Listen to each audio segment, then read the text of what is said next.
Hey everyone, it's Ornella Hernandez with Web3 TV, and I'm at Paris Blockchain Week. I'm in the Chiliz booth with the Chiliz CEO, Alex. How are you today? I'm very good, thank you very much.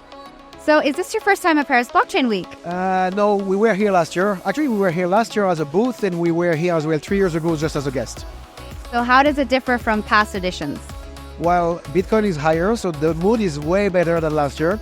No, I think it's what's cool, as you can hear, I'm French. So I'm French, but I don't live in France for 17 years. So it's cool for me. I'm almost like a foreigner here. So it's cool to see how vibrant and what's the ecosystem here. And even for us as a company and as a blockchain now, it's interesting to meet a lot of people because a lot of opportunity in the French market, but as well in Europe with this conference. Yeah, definitely. So how would you describe the French crypto and blockchain community? I think there is two kind of communities. There is the crypto scene and the blockchain scene. I like to split in two different scenes. France is a very regulated country from a crypto perspective. So it's great, but it also limits some things. So I think here we have a lot of good startups, a lot of good developers. You don't really have like a French blockchain. We are one of them actually. But you don't have like a top 100 coin market cap French company, except maybe us and Sandbox, or at least French funded. But no, I love it because it's vibrant, it's busy. I think it's sold out, and honestly, I mean, we are 14 people of the company. We are all super busy all the time, so I think it's a good sign. Okay, that is a good sign, and you're right. This conference, 10,000 people who registered. I think it's one of the largest blockchain events in Europe. So that's a good sign, especially for our industry right now, given the bull cycle. All right, so Alex, talk to me a little bit more about Chiliz, the Chiliz blockchain, and the structure or the relationship with Socios. So we started 6 years ago with a very simple and naive idea that 99% of sports fans are not in the stadium, not in the city, and not in the country of the team they are supporting. And so we created the concept of fan tokens, which are not NFTs, they are fungible tokens, they are tradable. And we started with Paris Saint-Germain, actually was our first team, and then Juventus in Italy. And now fast forward, we are a 300 people company, 9 offices all over the world. We work with 100 more or less sports teams all over the world, and we launch token for some of the biggest teams, PSG, Barcelona, Arsenal, Man City, most of the Italian teams. I think we have different businesses. We have Chiliz, which is a chain, which is not really a business actually technically.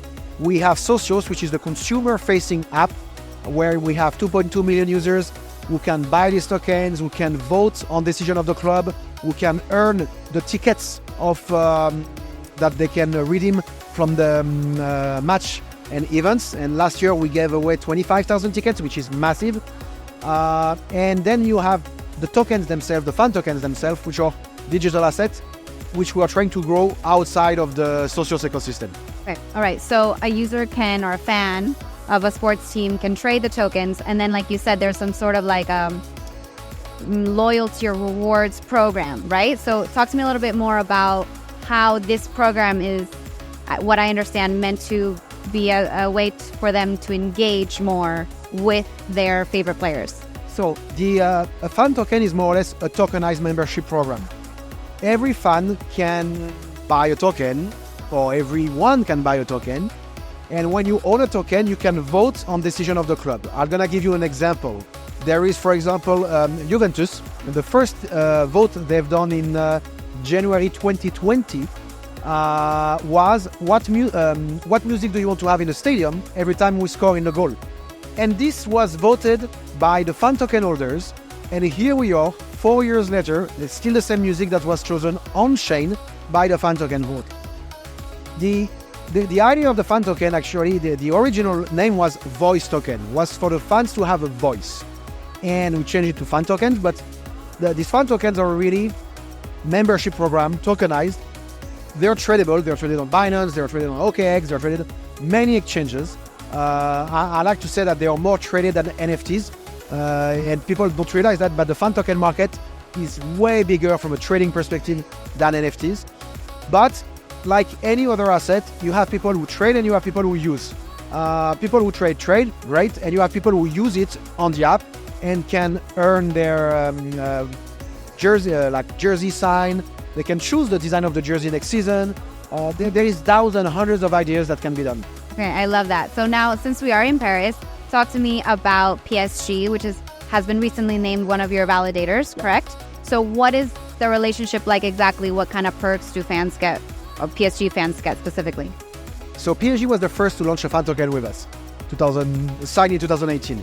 Now they became the first club to become a validator of the chain. And it's very interesting because we want Chiliz chain to become more and more decentralized, of course, but we would like, my dream as an entrepreneur, is that the chain would be fully decentralized by sports property. So PSG was the first one. There will be more. There is actually the South Korean League already as well. And I'd like a chain that in a few years will have hundreds of validators that are sports property. What's the benefit of a sports property to be a validator is to get rewards as a chain. So they stake Chiliz, they get rewards. PSG did something cool, which is very crypto, but I guess it's your audience, is the staking rewards generated by the PSG validators is being used on-chain to buy back PSG token. So the Chiliz that they are earning through the validator will be used to buy back PSG on-chain. So today, eventually you create kind of like a virtuous circle at some point, and a digital economy between the blockchain component and the fan token as well. Okay. And what does the team get out of this though? Like, do players or the owners get anything? The owners of the team, not the owners of the team, but the team is a company. So they make revenue when PSG tokens are sold. So the more activity there are around the PSG token, the more revenue they create. It's almost public that PSG for the last 6 years generated more than $40 million revenue with us. So that's a decent amount of money. A decent amount of money indeed. All right.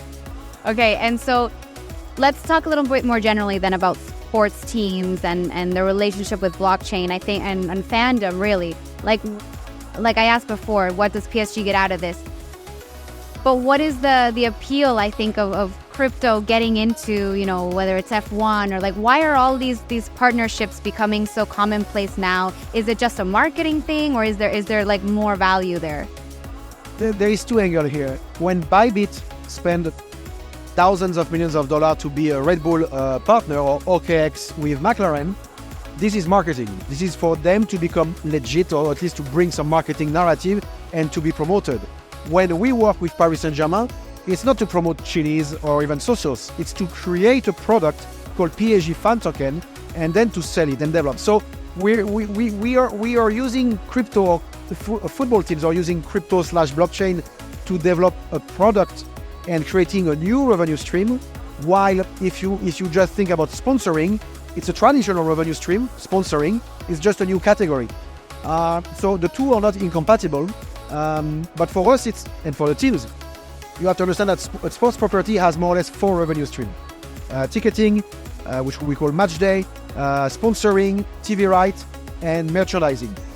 These 4 revenue are kind of, there is a ceiling to that, there is a cap. The only new revenue that's gonna grow in the next 10 years is digital revenue.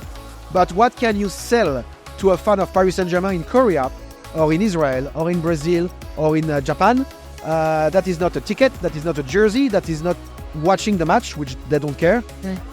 Well, fan token is one of them. Maybe NFTs, maybe something else we haven't invented. But everything that is digital is scalable, is global, and we think it's the future for future growth. Great, amazing. Now, Alex, I did want to ask, what is your favorite football team?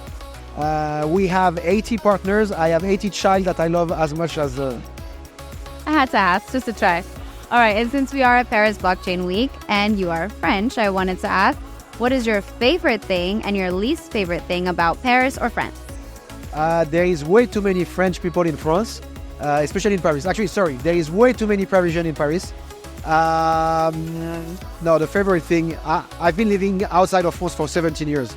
So for me, what I'm missing the most as a spoiled brat that I am is the French food. And I mean, you can say whatever you want. Behind the screen, you can say whatever you want. The reality is the only food that matters in the world is the French food.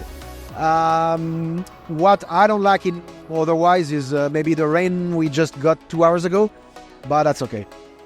That's okay. We can live with that. All right, Alex. And what else can we expect from Chiliz in the next quarter or rest of the year? The main focus of Chiliz this year is definitely the blockchain. We have new tokenomics coming in 3 or 4 weeks now. So staking rewards, inflation, was gonna hopefully change everything one way or another. And we have DEXs, we have new dApps that's coming into the network. So the idea is that for the last 5 years, most of the activity of the Chiliz chain was driven by Socios.com.